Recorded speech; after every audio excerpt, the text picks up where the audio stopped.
There's a reason why people choose certain professions, and it's not for good reasons. A lot of times, these pedophiles love being teachers, missionaries, priests, pediatricians, because they have a lust for children. They're not there to help those children, they're there to help themselves sexually. And this is why there's all kinds of push to change the age of consent so they can continue to ravish children, but then the crime is legal. See, that's what America does. When something is a crime, they just write some bill, pass some law, and make a crime legal.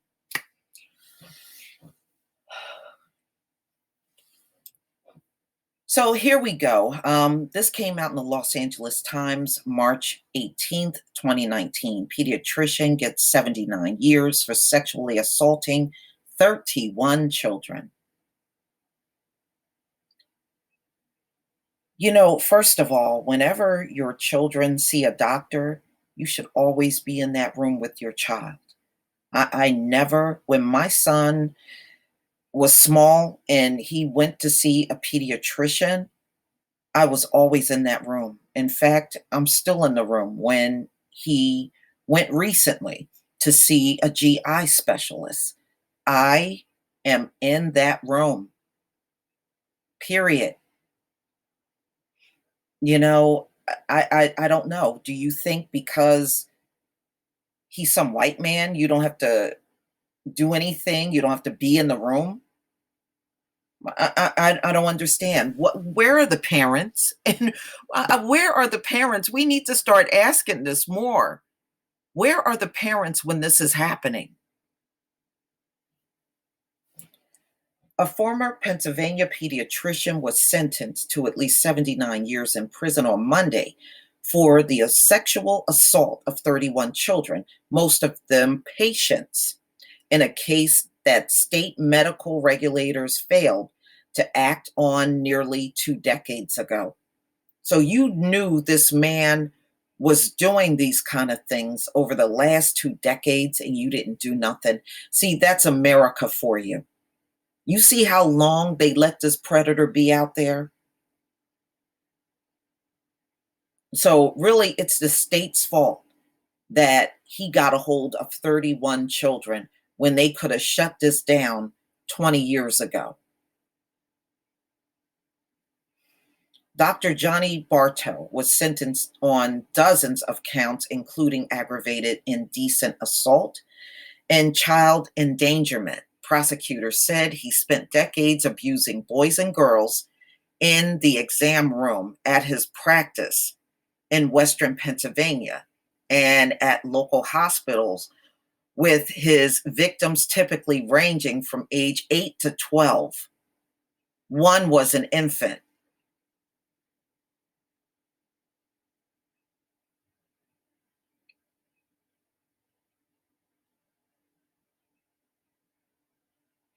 "19 people gave victim impact statements, both in person and through prosecutors describing how Barto caused them to feel hopelessness and despair, caused depression and anxiety, and instilled a fear of doctors." Barto's wife, Linda Bartos, was among them, so his wife turned on him. "He has been lying to me about everything for all of the 52 years I have known him," she said. "He spent his whole sinister life lying and sneaking around so he could carry on his abuse uninterrupted." She said her heart was heavy for the victims. Wow, I have never seen a wife turn on her husband like that. Most of them, "Oh, he didn't do it. He didn't do it." That they have those kind of wives. But this one, she she ain't having none of that. The Attorney General's office had asked for 31 to 62 years in prison. Barto declined to make a statement. The Johnstown man pleaded guilty in December to some counts and no contest to others. His lawyer, David Weaver, has said Barto opted to enter pleas so the healing could begin for his family, his victims, and for himself. Authorities had a chance to stop Barto in 2000. So he's been doing this shit. It's been known he was doing this back in 2000 and they didn't stop him. So he went on to continue to molest boys and girls.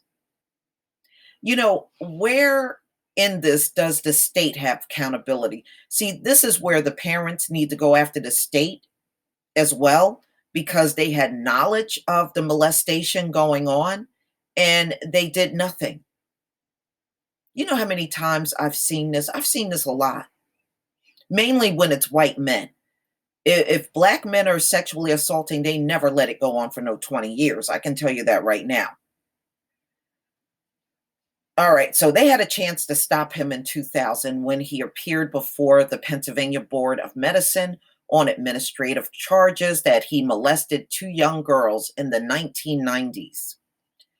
But regulators threw out the case and allowed him to keep practicing medicine, saying the allegations were injurious to his reputation.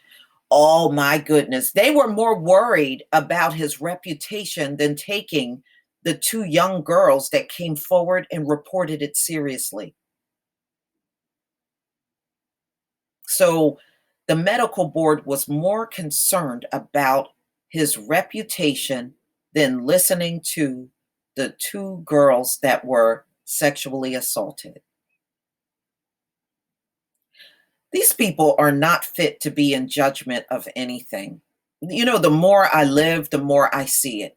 They're not fit to be in judgment of any damn thing at all.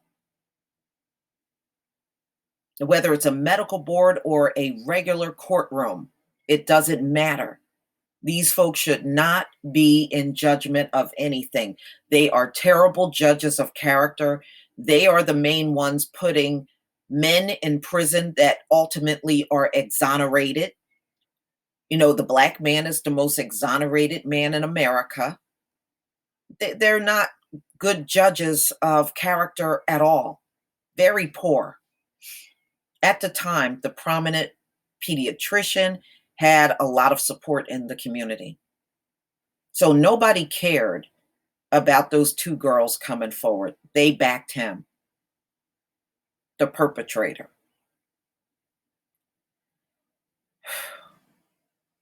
Wow. Well, they should all feel stupid now.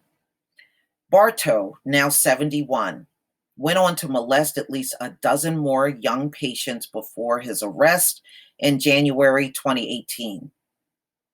Now, y'all look at when that hearing took place. Now, the hearing before the medical board took place in 2000.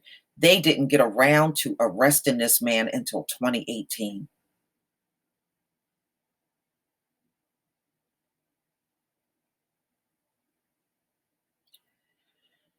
Only in America. According to the state's Attorney General's office, the medical board's 7-2 decision to let him off the hook in 2000 sparked outrage from victims and at least one former board member, Vivian Lowenstein, who had voted to strip Barto of his license, told the Associated Press last year that she was sick about it and that the case was an example of how Pennsylvania's physician regulators typically look out for their own. And that's exactly what they did. They looked out for him. They didn't care what they heard from those two victims.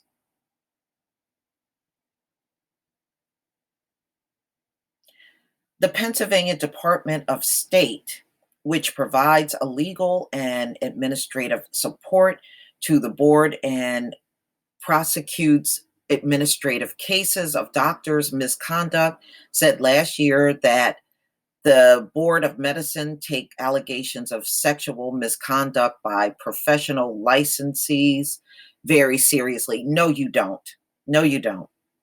Regulators have not commented on the board's two 2000 decision. No, they don't. They don't take it seriously, because if they did, they would have took it seriously back in 2000 when they had two young girls that were telling the same exact story about this man. You are fine with molestation as long as it's a physician like you. That's what the board did. They didn't care about anybody else.